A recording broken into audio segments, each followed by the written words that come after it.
Keith Stewart, PGA, at Read the Line, at Keith Stewart PGA. He's got multiple Twitter accounts and burners.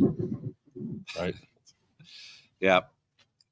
Is it what anniversary is it for the players? I don't know. I got to think about it. I think it might be the 50th. Did you get a Tiffany cufflinks yet? I got something very nice. I got a hat with a big 50 on the front. So did you? I did. Yeah. That's not bad. Yeah. If any of the media members don't take theirs off of their station, I'll bring you one back. How about that? I love it. I'll give it to you. I'll give it to you when we're together in Valhalla. All right. Yes, and you can play Lexington Country Club with me.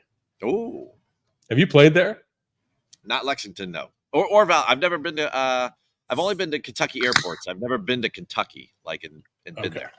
Well, we'll show you Kentucky. I can't wait. And you'll come out alive. God willing. God willing.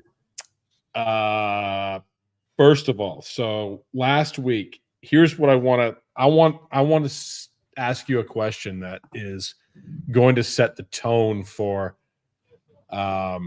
and by the way, Run Pure Sports, Read the Line, Run Pure Sports. You can join today, code RPS15. We're going to have a very active Discord in golf. They love Keith to death. I think this is the best internet setup we've ever had. You look great. It's a great backdrop. You've just jinxed it. The best internet setup we've ever had.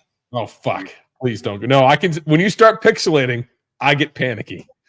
I am actually I'm out in the area where they do the interviews after the rounds. And so the Wi-Fi out here, if it's not good, they'd have bigger problems. So knock on wood, we should be fine today. So, we'll be all right.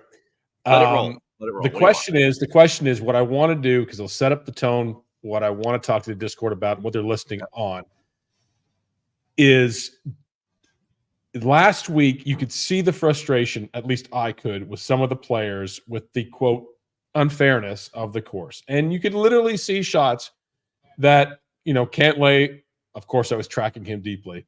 But on approach, perfect shot, landed 4 feet from the pin, rolls out into, almost the primary cut of rough deep.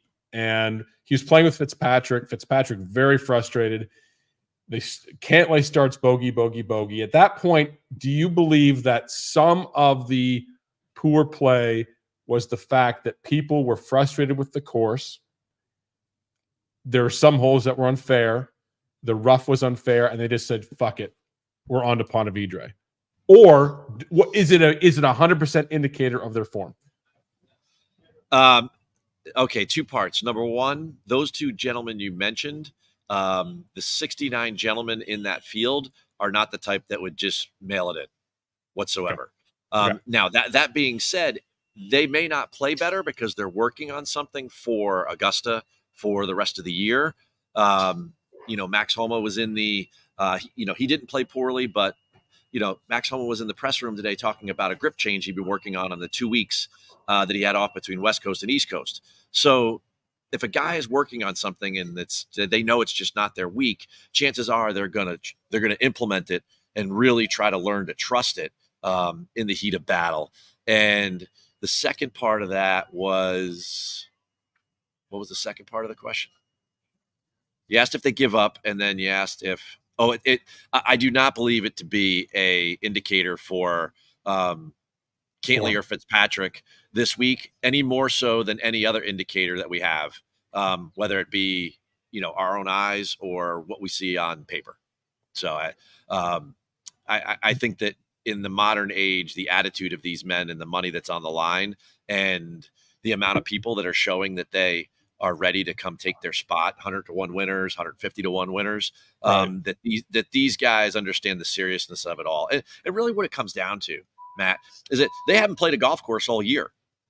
I get that they've been playing tournaments, but you go to Kapalua and the fairways are wide enough to land a whale on. And then you go to Wailea and it's tight, but it's not hard. You have a couple birdie fests. Yeah, Farmers, it's long. The Amex. And then you go to Pebble. Pebble was kind of screwy, but the desert's not hard. Riviera's not hard. There's really no rough, So this was the first big boy test, and it was a measuring stick for Magnolia Lane. And some people need to get their act together. And that's, in a lot of ways, maybe it's more motivating than it is mailing it in. Did you believe that anyone played better that you saw than their score identified? I've got one, but you tell me if you thought someone played better than their score showed, or looked better. Just a couple of bad breaks. 100%. First one that pops into my mind now that I kind of got a grasp of the question is Siwoo Kim. That's my guy. Siwoo Kim hit the ball. He was like fourth best in the field, tee to green, and he lost 2 strokes putting. So he was almost kind of like a Scottie. And, when it comes to ball striking, and we think about this week, if anybody can keep up with Scottie from a ball striking perspective, Siwoo he's in that argument right now. Now, most people would say, well, Keith, he never putts well. But you know what? He has here before, right? He's got a couple top 10s and 6 tries, and he's also got that win. If he's coming in incredible ball striking form off the tee and approach. So he's on his 7th putter recently. He found something Sunday. He was number 1 tee to green going into Sunday. He finished 4th overall at the event. I watched him every hole, and bless you. Thank you. You get 49 more sneezes, and that's it. I'm hitting the end stream button. But he looked meticulous. He looked dialed. He came in and won the Players without any form a few years back. Yeah. That is the one. And you know what? He opened at 70-1. He was 75-1 in the weekend, and I said, guys, we need to hit this. I think he's down to 45 now. Oh, yeah, he's one of the market largest agrees. drops. Yeah. Well, there's the question about Scheffler then. Okay, because we said last week, the first thing we said last week was if Scheffler, and in my mind, I thought he's going to find a putter this week. If he finds it, he is unbeatable. And down the stretch, unbeatable. I mean, we talked about it. I said I thought the stroke still looked shaky. I was wrong, Andrew Putnam, but it happens from time to time. I just don't like. I don't actually get to talk to these guys and ask them what they're thinking or how they feel about this. It's hey, good for him because golf needs a superstar right now, and if he's the one that wants to step up and be that guy, by all means, go for it, dude. I know he's kind of boring and everything, but the golf he plays is not. And he won here last year by 5, just won Bay Hill by 5. Geez, man, he was impressive last week.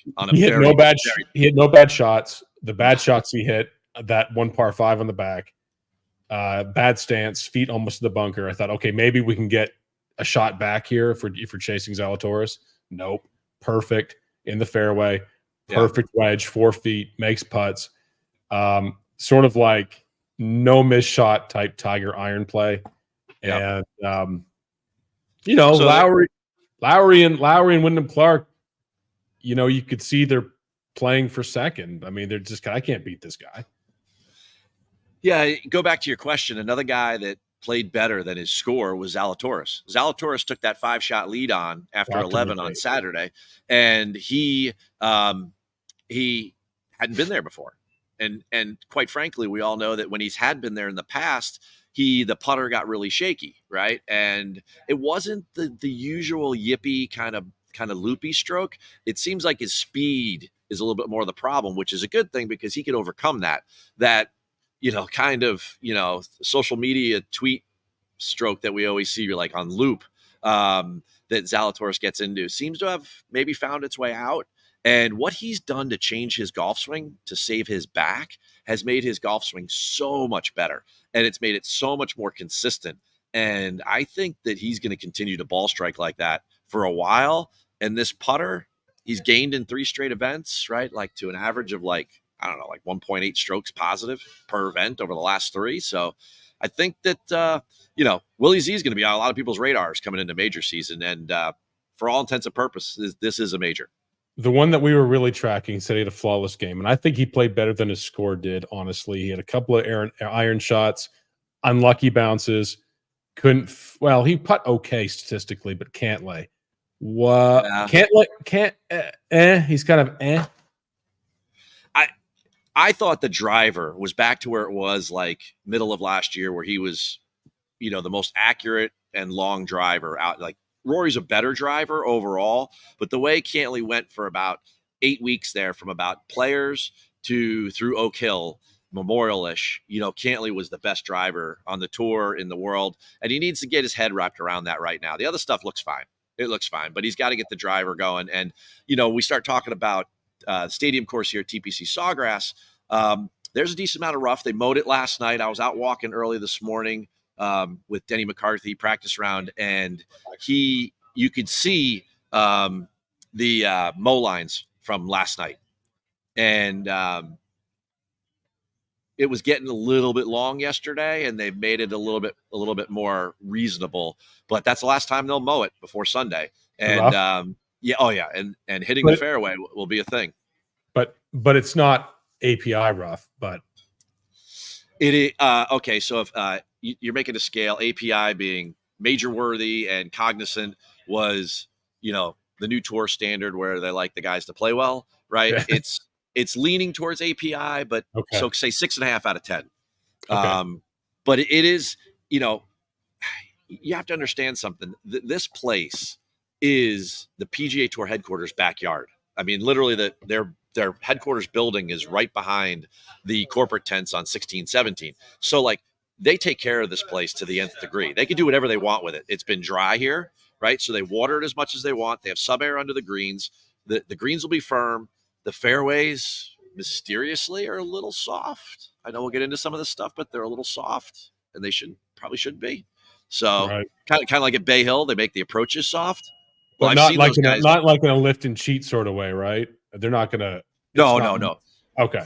No. But what they're doing is that but what always the criticism of this golf course is it's too short. Mm-hmm. So if at night you turn the sprinklers on and you water the fairways when nobody's here. Oh, a little longer. Again, not to the point that when you walk on it that you even really feel it, but when the ball hits and it dies, rather than boom, boom, boom, like we see sometimes here out on tour, it's makes the challenge just a little bit longer, and that wouldn't surprise me whatsoever. So it's still the Florida swing. You still have a tremendous amount of holes to eject on. And then the closing stretch, one of the toughest, especially down the stretch, par 5, going to 17 with that crowd. A favorite every week is going to be Ben On. If you remember 2022, round 1 at 11. I think he shot 17 over for the week. So the variance here on players is still in effect, right? Oh, yeah. I mean, chalk ownership still goes to die. Iron play is premier here. 100%. Can't get around it. And so would you say then that the similar style of golfer that you were talking about last week for Bay Hill probably carries forward this week? And will it be the low teens under par? So let's talk about the style of golfer first. There's a couple differences here between last week, though. So the first thing it is on point is that everyone's going to be talking about, all the pundits, betting guys are going to be talking about how the most approach buckets, or shots happen from 75 to 150 yards. It's like 39.7% of approach shots come from that area. Okay. Well, I got news for you folks. If you're on the tour, you're good from that range. And if you're there on Sunday, you've had a great week from that range. But these guys are all good from that range. When you really look at the fact that over the last 4 years, and this is a huge PSA for everyone that's watching, that we don't look at anything from May. Got to remember, this event was played in May from 2007 to 2018. I throw that all out the window because the golf course is a different agronomy. It's going to play firm and fast. It's a totally different. It played harder at that time of year, right? And then you look at since 2019 on, who's won? Rory, JT, Cam Smith, Scottie. Major winners, real players. major wedge players. Right. But all those guys are great with their wedges, but they have gained on average, those winners, 6.8 strokes on approach against the field. And a large majority of that comes from over 175, 180 yards. Yeah. That's where they're separating themselves. Everybody hits wedges good, is my point. But so if you're then going to start to do your modeling or something like that, if you're into that sort of thing, you got to look at 200 plus, because there's a long par 3, 8. Then you've got a couple par 4s that require a 200-yard shot in, because you got to lay up off the tee like 14. And then the big one is the 4 par 5s where you make your hay. Those are 200-yard plus attacking shots. And that's how you separate yourself from the field. So it's really important that you understand, similar to Bay Hill, long iron play here. I mean, okay, 2 top 10s in the last 2 years. Victor Hovland, at the time, was the best long iron player in the game, right? Scottie Scheffler, very good long iron player. I mean, and we see what he's been able to produce here. So, I mean, those are the things that. And then what I would flip from Bay Hill, we were certainly leaning a lot more on off the tee. I would lean more on around the green here. Those same winners gain twice as much around the green than they are off the tee. It's a positional golf course. It's one of those things where they're just going to dink and dunk it out there. If you think that somebody like Rory, a bomber, is going to help you, the golf course kind of mitigates that, because there's only so much room. And there's a lot of angles here. And there's several holes less than driver off the tee. If you look at 18 even, and then unlike Bay Hill, where most people, if they miss the green, were in a similar situation, in a deep rough and very frustrating situation. Here, I mean, there's a lot of pot bunkers. There's a lot of bunkering in general. Yeah. You got the guys who win. Siwoo Kim. He's amazing around the green. He's an artist. Cam Smith. Webb Simpson. I think it's a skill around the green that you cannot undervalue here in terms of the type of course this week, especially long iron play. We're not always going to hit a green in regulation. So, okay, carry forward then field wise. I think that the biggest question is Scheffler. If he plays like he did last week, is he beatable, or can he even come close to it? And if so, if he is beatable, I mean, that was a raised eyebrow. Like you don't think he is, because I have a very difficult time thinking that I wouldn't lock Scheffler at almost any price. So no one's right. He's 12-8, right? Is that right? Right. Yeah. He's 12-8. So at 12-8, he's got to win for you. And no one's ever repeated. Yeah, that's the one thing. Okay. In 49 editions, 50 coming, but in 49 editions, no one's ever repeated. Now, is it 50th this year? I'm told, Look behind you. It says, I think it says 50. A couple times. Yeah. So I think 5 guys have repeated. Well, 5 guys have repeated, I know. Okay. And none of them did it even close to one another. The closest one is 7 years apart. It's a very unique thing. I mean, Elkington was like 17 years apart. Tigers 2 were 12 years apart. So why is that? Well, it's a super elite field. Forget the whole live conversation and everything. This is probably going to be the best playing field for the year, because the Masters has past champions. The US Open has amateur qualifiers. The PGA has the 20 pros like me that get in. So this is it, right? This is the guys that are the best players right now, and it's it's just tough to repeat here. And really it has a lot to do with the variance too, right? I mean, not that Scottie hits bad shots, but you can eject pretty quickly on one hole. I don't think there's we've had some fun with PGA National and Bay Hill, but that's just a precursor to what's going to happen here. I mean, there is no golf course where the eject button is closer to the steering wheel in the car. It is right there. It's just boom. You're gone. And you got to keep that in mind. I mean, you look at somebody like Rory, won in 19, he missed a cut in 20. How's that happen? Well, Scottie was a 55 missed cut win, right? Yeah. So okay, let's be devil's advocate here and say if you're not in the Scottie camp, and let's say he has a non-Scottie week, then who can challenge? Who are you seeing right now out in the range, or just in general with the bounce in their step that can challenge? So ball striking wise, there's 3 guys that played very well at Bay Hill, and I'm not put Siwoo hit it good, but he didn't putt good enough. And these guys, they challenged the top. So the three guys that I want to talk about there would be Willie Z, Wyndham Clark, and Hideki. Okay. Yeah, they all hit it good enough. I mean, like Wyndham Clark, his weakness is approach, and he gained over 2 strokes approach at Bay Hill. And the guy can go nuclear with the putter. And that's what you're going to need. So to answer your question about beating Scottie, someone's going to have to like get 80% of the way to ball striking with him, and then they're going to have to go off the charts. And probably Willie Z is probably the only one that can comp him in ball striking and then be an average putter and get the job done. But the last 6, this is a really interesting thing. A lot of people talk about, trends and everything, but this one really, to me, kind of sums it up. And that is the last 6 winners of this event finished T22 or better the week prior. Well, in the event prior, but for us, it's going to be the week prior because all the guys we're talking about were at API. So think about that. You have to come to this place playing well. So of those guys at the top of the leaderboard, with their history here or how we feel about them, like I think Wyndham Clark might be the next Brooks Koepka. I don't know that anything catches his attention unless it's a big game situation, right? 2 signature wins in a U.S. Open. Yeah, it's pretty good, right? Willie Z, ball striking. How about Hideki, right? Remember Hideki back in 2020 when he opened up with 63 and we were like, man, should we have this tournament? And then we didn't, right? I mean, he just blew away he blew away the field that day. And it's just all very interesting to me that like those guys are playing very good right now, and they're coming to a place where they have a decided advantage over a large majority of the field. Problem was last week with Hideki was we got wind that there was an injury narrative with him.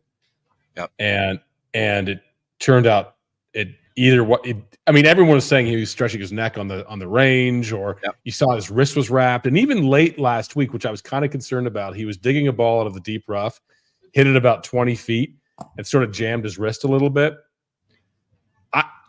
The worst thing that can happen is the injury narrative that doesn't pan out, or injury narrative that's not known that does. So where's your mindset? Is it go zone for Hideki? Because I remember that 63 during COVID. Hideki's last top 10 before the win at Genesis was right here. And he's had a top 10 2 of the last 3 years. So you know about this, but I'll share this with your listeners. Since the last show, there's been some big news in my world, right?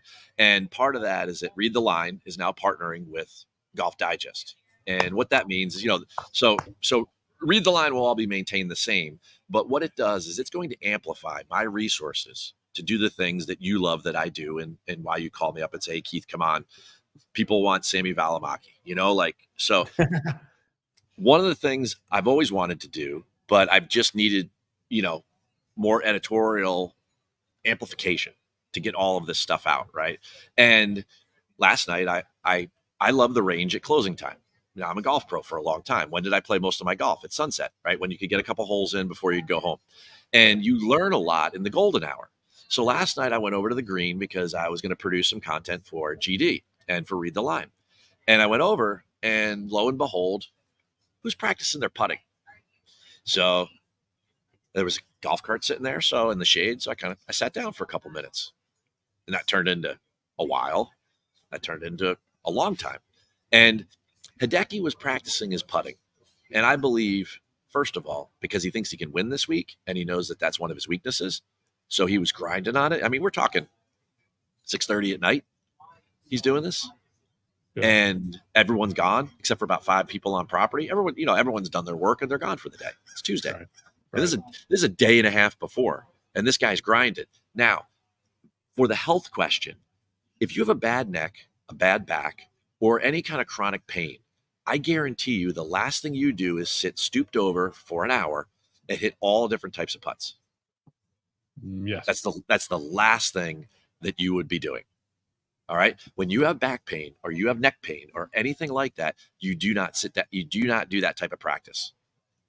Right. And he did it, and he never flinched once. And that, to me, I wrote a nice little piece about it. And that, to me, was a sign that, like, maybe some of it's just melodrama. Last year, sure, it was pain. But you know what? he knows he could win this thing this week. And he knows that he probably could have won it in 2020. And I don't think that guy's walking away. Now, I could be wrong like Scottie's putting, but this is what I see, right? Yeah, yes. This is what I see. And I can tell you that people don't sit there and practice their putting like stooped over like this when they have a bad back or neck. They don't. And for people new to golf, because a lot of this goes over their head because they're just getting into it. But Hideki's known for his elite iron play and ball striking, but he is low key one of the best around the green on the planet. Ranked number one in the field. His pitching game is why he won the Masters 2021. Yeah. So, I mean, this type of place, when you have the short par fours, you have those 4 par fives, you don't hit them all in 2. You have to be able to score.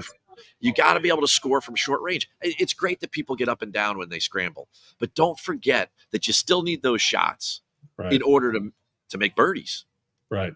And tee to green, which is the most indicative stat of as how close you get the ball to the hole versus the rest of the field and the fewer number of shots.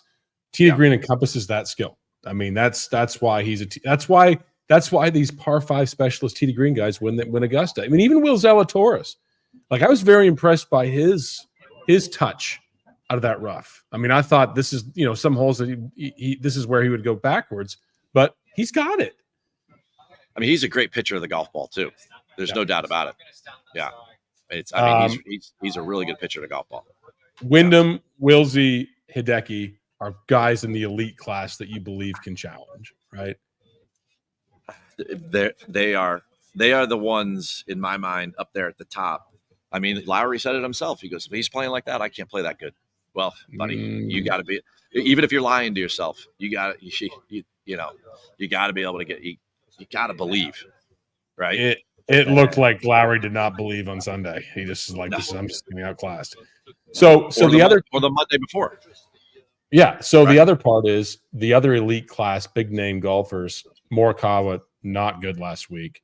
JT, late run, looked his approach game, his swing looks so balanced. And this is not from a pro, but just looking from eyeballing it looks really good.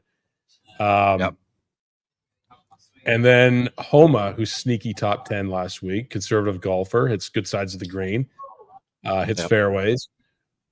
Frustrated, it seems a little still. I know that he was on Twitter sort of defending comments on his Instagram, but what's that class for you? I mean, I'm never Morikawa backer typically, but okay. He's had 2 really bad missed cuts in his last 4 starts. So that would, for me, I think 3 of his last 4, he's lost strokes with the driver, and 2 of the last 3, he's lost strokes with his irons. I mean, you're talking about a year ago, this guy's like up there with Victor, number 1 iron player in the world. So those things would cause me to think I would hit the pause button there. JT, this is just a better fit for him. It's not as driver heavy, right? He could shape shots and everything. So his approach game is great. His around the green game is great. You don't have to be a great putter here. So I love I love the fit here for JT versus API. And then Max is somebody that I feel very strongly this week can do very well, for sure. He talked about it in the press room. He made a little grip change that he's working his way through. He was not satisfied with the West Coast at all. He went back. He worked really hard for 2 weeks. The short game and the putting was awesome at API, and he with average ball striking, he basically came in top 10, right? And so in his presser, if you're watching on Golf Channel or whatever, then you recognize this voice. I asked him a question at the end, and I said, Max, I'm just curious. Flex. Well, but the fun part is I'm just curious because, you're one of 4 guys over the last 2 years that has finished in the top 25 of this event. There's only 4 of them, and none of them are Rory and none of them are Scottie. Yeah. Okay. It's Adam Hadwin, Russell Henley, Victor Hovland, which are both top 10s, and then Max Homa. Okay. Which are both top 13s. So I said, what is about this place that brings out the best in you? And he said, well, he goes, my misses are very small. So that's why I bring up the story. The point of the story is that you got to get guys like a Willie Z or Hideki that when they're playing well, their misses are small. Yeah. Okay. And because the eject button is so close to the throttle. That's my concern with JT because he's so aggressive. And his misses seem to be a little larger. That's what Travis Mooney said. Tough time avoiding the big number sometimes for JT. Awesome. I mean, JT's not going to be on my outright card, but I if he gets it going and his familiarity and also his confidence around this place and the way he's hitting his irons right now, and obviously he's a world-class short game player, live betting him head to head or where he does one of those backdoor top tens or something like that is very on my radar. So quickly we'll go perhaps the inverse of this, and not that necessarily that you've been seeing people on the ground struggling or working. Maybe not. Hideki understands his tee to green game is so good he can work on putting for an hour and a half. Is there anyone on the opposite end that you say, listen, this guy is working on things right now, probably to his detriment? I mean, I think there's a lot of reasons why people are fading Rory, Victor, and Xander. They've all openly spoken about working with coaches at this moment, whether they're new or old coaches or whatever. And when that happens at a test like this, I mean, 2 bad swings and you might make the cut, but you're 40th or worse. And at the level you need to invest in those people at the top of the board or how short their odds are, it's probably just time to wait and see. Right. So what we saw at API is probably going to play out here as well. And then the darker horses, we talked about Siwoo Kim, 100%, probably would be the biggest odds player that I have the most investment in. Again, he was 70-1, 75-1, floated down to 45. He may be back to 50. I still think it's a good bet as a former winner who doesn't really need form, because if he turns that putter on, which I think he did Sunday, he's a force. But I really give you credit last week because I'm not a Putnam guy. And he was top 10 tee to green last week and looked the part. I made a point of it to watch this guy play golf because I don't typically. Yeah. Putnam, two guys, Putnam and Andrew Novak are 2 guys who are cheap, inexpensive, and I think Putnam could put together something good this week. Reminds me kind of like a Hadwin. Yeah. Yeah. I mean, I don't know how cheap he is, right? Like when we're having this cheap argument, Putnam's going to be super cheap, right? So if we get down to 6,300, which is a bad price. All right. So guys down in that line, in the 6K range, Doug Gim, I mean, his play's been great, and he's got multiple really good finishes here. He's there in the low, like in the mid 6s. Lucas Glover looked really good. I walked with him in the Pro-Am last week because a friend of mine was playing with him. I watched him for like 6 or 7 holes, and he's just doing his thing. And you don't have to be a great putter here, right? But the ball striking needs to be on point, and we know with him it always is. He's in the low 6s. You want to go down in the 5K land in what we call like slamming Sammy Salamakia world, Valamakia world, right? I mean, Sammy Ryder, 5'6", your guy. That's a Keith guy. Yeah. Oh, yeah, for sure. In the 5K land, I wouldn't be surprised if Chesson Hadley had a good tournament. Okay. He's done some really nice things. I haven't seen him since the desert, but there's one there. Steve Stricker's playing in this event. Don't do it to me. I got to plug my ears here because I'm addicted to Steve Stricker. And I mean, he's not going to miss shots. He's just not going to miss shots. You know what I mean? Yeah. So I think for a 5K, if you're going 12-8 on Scottie, you need a 5, right? So here's a couple names for you. And here's another guy that's been played really good lately that I can't believe he's down in the 5s. He's not at least in the low 6s, and that's Ben Silverman. I mean, he hits the ball really good, And I don't have the greatest feel for his game yet, but what I have seen, I've been like, man, this guy's good. Like when I was looking at Pavon last week, I was like, man, you got to pay attention to this guy. This guy's like really good, And The jury's out of both those guys, but these are 5Kers, Which not concerned me Pavone, because Pavone started out well, and I know how good he is ball striking it. I know how good how you see him as a pro, and his iron game as just something extraordinary. And he didn't perform well last week, so I was like, maybe it's just the course, maybe just a bad week. Call it in. The other guy who's never disappointed us, I think another top 10 last week or close, is Hoagie. Yeah. I'm sure the comments will, if we say Hoagie, everyone's going to, they're going to Jersey Mike's the hell out of us because they're going to sit there and go, he had the course record last year, Keith. Everybody knows it. His ownership's going to be up, blah, blah, blah. So I gave you some different names. Is Tom Hoagie probably going to be there? Yeah. He's the one guy on approach that can keep up with Scottie and Will. Hideki when he's on. He can gain 2.5 in approach play in a week on the field, and that's or more. He could on a hard golf course like this. That's pretty good. We skipped over the middle, and there's one guy that I feel strongly about in the Siwoo area. His number started out kind of. It's been going up. It's been going down as much as I get a chance to monitor it as all this is going on. But over the weekend, NBC did their walk and talk, and this gentleman was playing the 16th hole. Okay, he was playing the 16th hole, and they asked him about. And every time I've either bet this guy, I put him in a place where I know he's comfortable, or a place where we don't need the driver. That's his issue, right? It's Tagala, maybe. Right. So what happens? Right. He starts talking about how much he loves this new squeeze driver fade that he's teeing it low and he's hitting it. And he's like, I hit it on 11 today. I hit it here. I hit it there. When I have to hit the fairway, I'm just hitting the fairway every single time. I got a game plan to use it. And his face just lit up. And from a player's perspective, and the golfers that are watching this would know, when you are comfortable with any kind of shot, it could be a chip. It could be a 10-foot putt. It could be the driver. It could be your 7-iron, whatever it is. When you like it, you can't hide it because golf is too damn hard, right? So, the way he affectionately spoke about that was like a kid in a candy store.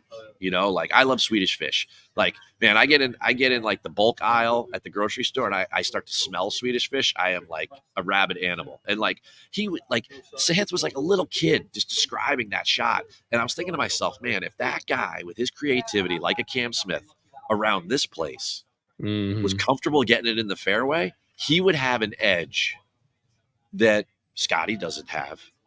Because his short game and his putting is better than his, right? So Tagala's top 5 on tour. So he to me was somebody that now he's sitting right around that. As Siwoo was dropping, Tagala just sat there, and no one's really thinking about it because you're like, oh, you got to get the driver in the fairway here, and he doesn't. Yes, he historically hasn't done that, right? So what's kind of unique about that also is that the putting surfaces here are Poa Trivialis. And everybody goes, Poa. It's not West Coast Poa. This version of Overseed plays like a bent. I've talked to the putting coaches, and they all coach it. There is no grain, right? It is like the smoothest possible surface. We'll see it next week at Valspar. But you know where else we see it? We see it at TPC Scottsdale. How's Thigala's record at TPC Scottsdale? Near winner, baby. And you're going to give me how Scottie's record there. I know. Well, Scottie took him down. It was Tagala's to win. It was. And what did Tagala do? Right. He didn't hit a good shot off the tee. Right. But he was there in every other sense. So, in that range, if we're talking about a guy that could do something kind of fun, I think I kind of like that story.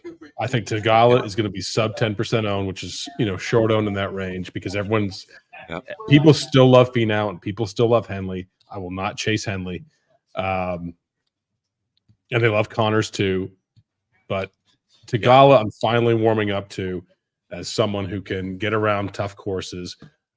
I'm going to like him at the Masters. Yeah. I think that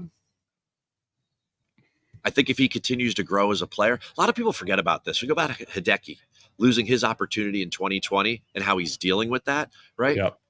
Thigala was the college player of the year in 2020 when his season was paused at Pepperdine. Okay. That kid could have went on to win an NCAA individual championship. And He still made it on tour. He still got to contending and made big mistakes, Travelers, TPC Scottsdale, and he still got to his first win. Yeah. And he did it at a place where you got to be a good ball striker. You got to be a good ball striker in Napa at Fortinet. And he did it there, and he contended at other places. I think that there's some opportunity there. And at a really tough driving place like Bay Hill, he played that good. Yeah. Something to be said. There's something to, again, the last 6 winners, T22 or better. So let's just go to T30 where Siwoo sat last week. Your winner's coming out of that group this week. And if you're playing the DFS, T30 group last week at Bay Hill? Yeah, T30 and less. Yeah. Right? Yeah. So like the winner this week, 99% chance is coming out of that group. Okay? Yeah. It's happened the last 6 years. Yeah. I'm stretching it a little bit. Right? It's going to be one of these guys we're talking about. Right? Like, I mean, it could be a miracle for Morikawa or something like that. But the point being is like the other 99% of guys that are in this range, you know, somebody's like, oh, well, Brian Harman can win, Keith. Well, yeah. And he also last week finished 12th, you know, so like it fits the narrative. It fits the narrative. Well, look at this. Sanjay M, course record. I mean, not course record, course history here, right? Great iron player. Great around the green. Kind of sneaky finding something a little bit on a course. You know, it was windy last week. There was a narrative about him not being a great wind player, admittedly, but he's got a top 10 here. 18th last week, not huge, but a lot closer than an 18th would say. I would say he's tremendously trending towards something, right? Because that's the first building block. It's tough to go from the first floor to the penthouse. Right. But we're talking about some guys today that are living just below the penthouse, right? And I don't know what it is with this Wyndham Clark guy, because if you get him in an interview, you can get him to say some stupid shit, right? Like it was offensive last week for a guy like that didn't 100 players only. Yeah, I mean that to me was like, oh man. And then the Rory thing, I'm as good as Rory at the Ryder Cup, you know, like he's getting like, but you know who else said things like that because they just didn't care? Brooks. Yeah. And what does Brooks do? He never cared about the regular events, and he always showed up and was you know, like he brought his bazooka to a rock fight. I honestly think I was told this that it's really their sports psychologist telling them to do this. Right? You go on camera and you say dumb shit, or you put the spotlight off you, or make people hate you. You play well when you care and play with an edge, or when you're fighting with Dustin Johnson. So yeah, I mean, like it has a lot to do with your personality. I don't think Scottie needs that anger edge, but Tiger needed it. Yeah. You know, back in the day when he would come back to the club after he beat somebody or something, I mean, he'd make a comment and you were like, whoa, that was like Jordan-esque. You know, that was like, wow, there's an edge there. Right. And, you know, I think that for Wyndham, guys like Brooks or whatever, you know, maybe that's why DJ didn't win more. I mean, DJ's so uber talented. He's like Rory talented with a golf club, right. But you don't get the idea that he has that, like, you know, step on your neck mentality. You know what I mean? And if Wyndham's showing that, good for him, man. 3 wins. You're going to go signature, wait a month, win the US Open. Now we're going to go signature, wait a month, and do what this week? Right. See how I set that up with a narrative? Right? We're paying attention to the comments. Like, you know what I'm telling you? Like, and this is what always happens out here. I don't know. Yeah. All right. Dark horse. Your final dark horse. You could have already said it already. 3 guys that are sitting right around, depending on the board you're looking at. I gave you a bunch of 6Ks and 5Ks I thought would help your lineups, but the 3, like from a betting perspective, or guys that you can find them where they are on the value board, but right around 100 to 1. Very interested in. We talked about this not enough last week, and I regret that last week, and it kind of eats at me. But Emiliano Grillo, we said it just for like a sentence. He's got good course history here, and then we moved on to something else, right? He's doing something that he's never done before in 2024. Grillo won his 2 events because he was a super ball striker, horrible putter. His putting's almost better than his ball striking this year, this season, right? Yeah. So he's the type of guy.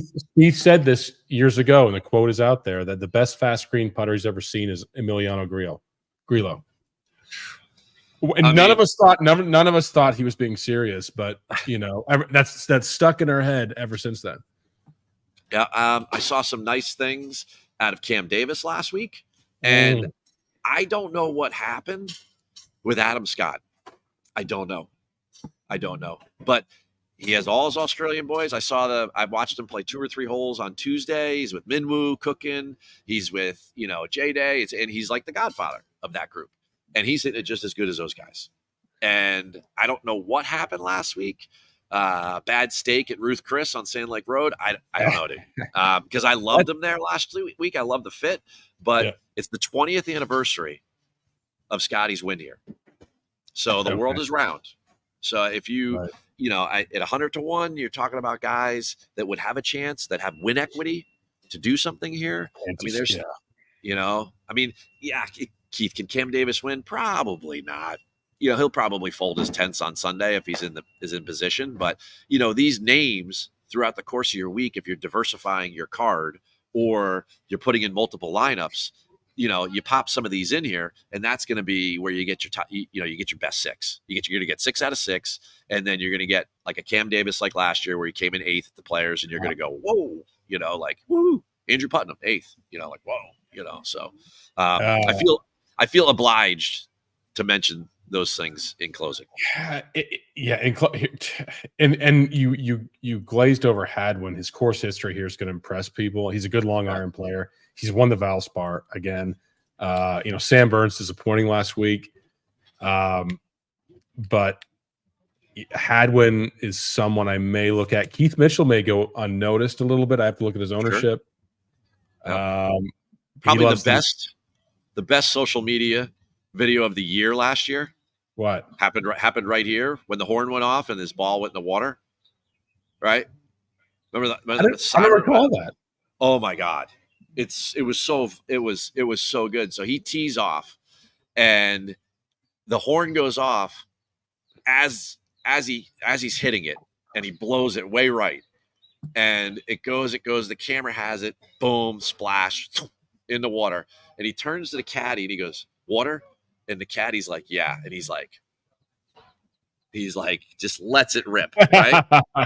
And not only does that make it great, like how pissed he was, but he's got to go into a rain delay now. He's got to just sit there and think about that, right? Yeah. To his credit, he came out and made par. But the video there, go look it up, folks, a year ago, right?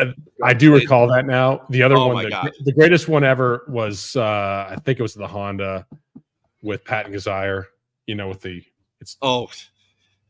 because he's just so smooth, Patton. That was a very good joke. Hanging in the Louvre. Oh yeah. Lastly, well, they'll get your winner, and then not 10 seconds on Aubert Ludwig, his first time here. Ghost Jammed asked, "What'd you think about Aubert last week? Do you think this is a course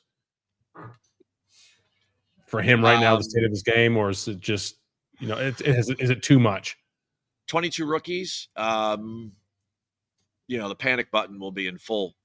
It will be worn out with those guys. They're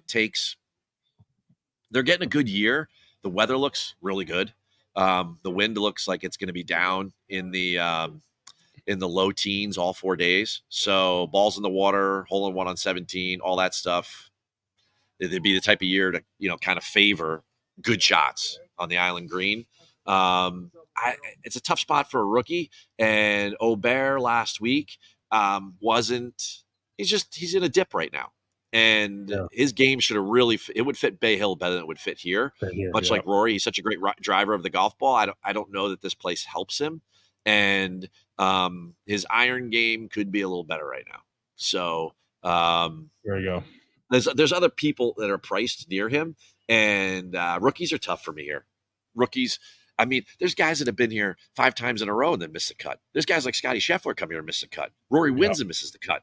I mean, okay. So last week, everybody couldn't talk enough about Harris English. Harris English this. Harris English this. I want Harris English to date my daughter and have my grandson. Like, I mean, he's missed 8 cuts in a row here. That's what I'm saying. Like, how could that be? I mean, if anything, he's a tough course player too. And this is it's just a very interesting animal. And I think that, He gets up in here.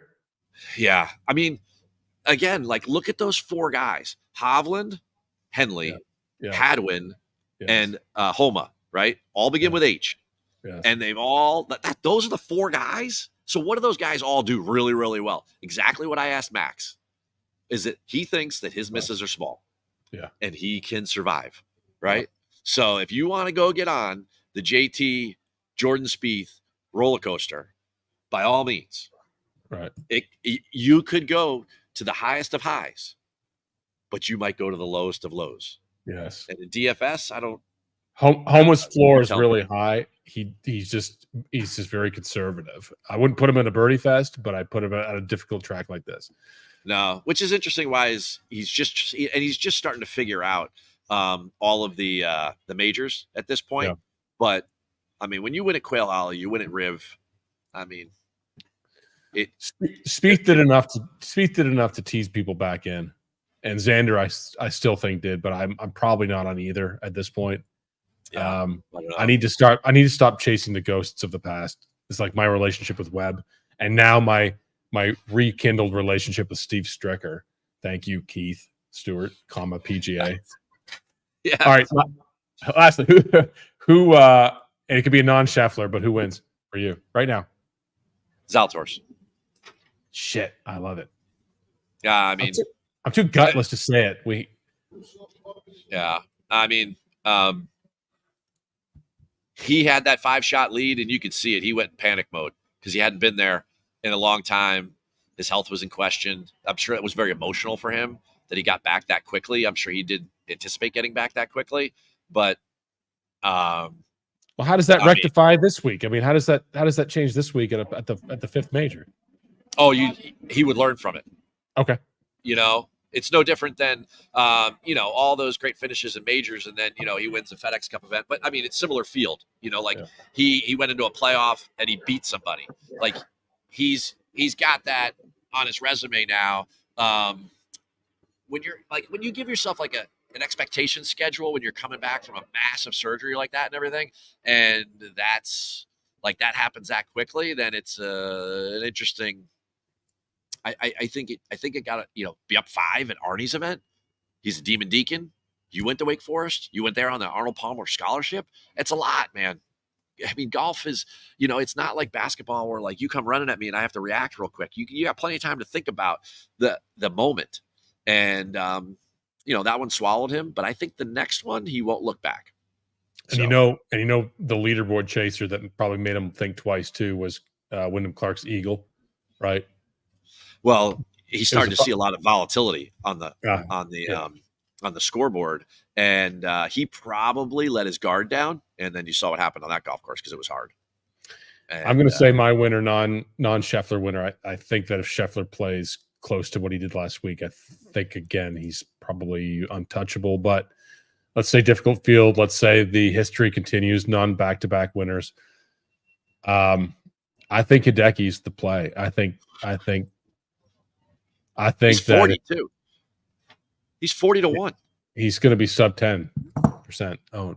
I think the injury narrative that was put out by pretty popular sites, I think, has scared people off. But he was awesome again last week. I mean, all I can tell you is what I see. And people don't hear much from him, so they don't really get his state of mind. And I think that's the problem. It's like, well, I don't know if he wants to win the Players. Fuck that. He was running away with it after 18 holes. Yeah. Remember who was second that day? Seabass was second that day. Everybody had a Seabass ticket, first round leader, 2020, and then Hideki just went into overdrive. He was like, yeah, he was like, "You're driving a Ford, I'm driving a Ferrari, buddy. See ya. Like, good night." Yeah. That was that 2020. And then everyone's like, what are we doing having this golf tournament? And the next thing you know, like the world had ended. Oh, yeah. Yeah. I mean, that was the day after Adam Silver came out and announced, that the NBA was done. And we were like, yeah, first round tee times tomorrow morning. And from what I remember, just tilting that was, I think a lot of people, I'm wrong. I think a lot of people were sneaky on Hideki, and we all were like, this is because they always put $1 million up for DK on these on the players. I'm like, this is the week we got it. Oh, sorry, international pandemic. All right, thanks, brother. Go to restaurants and shit tonight in incognito and go see what people are eating. Like, see if anyone's going to eat the bad shrimp. I'm going to go out and I'm going to show off my new cufflinks. All right. See you, brother. Thanks. Peace. Yeah.